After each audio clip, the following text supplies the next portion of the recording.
Here's the thing.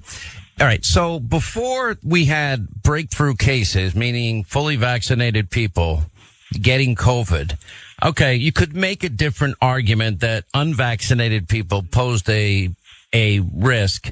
Although originally they said if you got the vaccine, you'd never get COVID. So they've screwed everything up and gotten everything wrong. But putting all that aside for a second, you can make the case, okay, they might cause other people to get the virus, blah, blah, blah, blah. That was their argument. But the science has changed. And the science now is simple. Vaccinated, booster, natural immunity, you're all getting COVID. So there's no need now. For example. Virtually nothing that he said there is true. It's absolutely insane. It's crazy that he's able to get away with it. Let's take note of the gleeful surrender there. They cannot wait to tell you that you, for whatever reason, don't have to take this seriously. Sure, you're all gonna get it. You're all gonna get sick. I mean, we know you're gonna get way more sick and possibly die if you're not vaccinated, but whatever, you're all gonna get it. So let's not worry about it. And so that's the sort of thing that you just casually hear and have heard many times a day for the entirety of the pandemic. And I don't know, it leaves me wondering, why do we have headlines like this? US has far higher COVID death rate than other wealthy countries. Not to say that they don't, but ours is higher. Not just in terms of total amount of death, but rate of death. So you can take a look at these charts put together by the New York Times showing over time our continued #1 position in terms of COVID deaths per 100,000 individuals.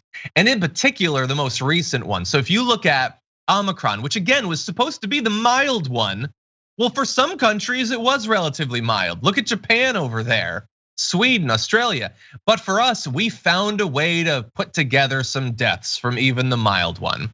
And maybe it has something to do with the fact that people with followings in the millions keep telling them that this isn't anything they have to worry about, Dan.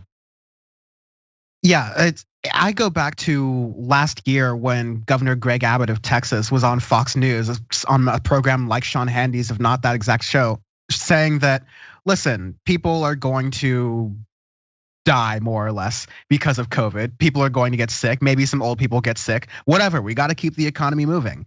That was in March 2020 when we didn't know at all about what was going to happen. They were already at that let's go and continue life as normal kind of mindset before they knew what was going to happen. We're 2 years later of them dragging their feet, of even acknowledging that COVID is a real thing, of even acknowledging that the ways to mitigate COVID, whether it's masking, whether it's vaccines, whether it's distancing, they've been fighting against all those things and turning those things into political cudgels that they could use to gain power off of for 2 years now.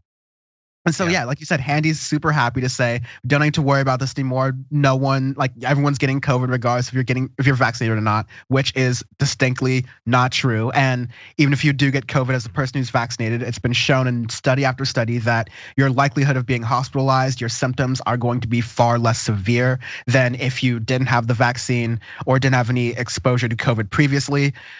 But for them, it is all just, for people like Sean Hannity, it is all just keeping up this game. It's keeping their viewers engaged. It's keeping them angry. It's keeping them distrustful of any media entities that are not them.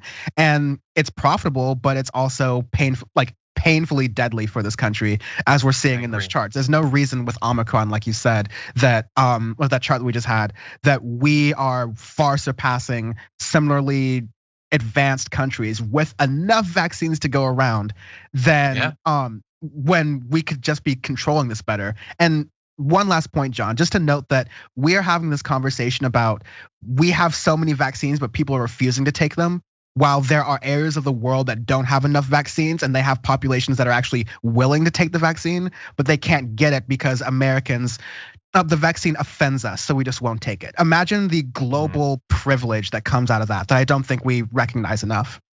Yeah, the death that comes on both sides, that they choose not to take it and thus spread more COVID here, and we don't send it abroad where it could potentially save even more lives. Yeah, it's just absolutely devastating.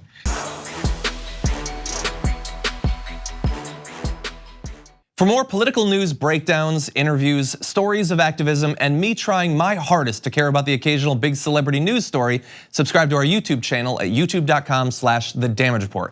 And you can ring the bell wherever it is so you don't miss anything.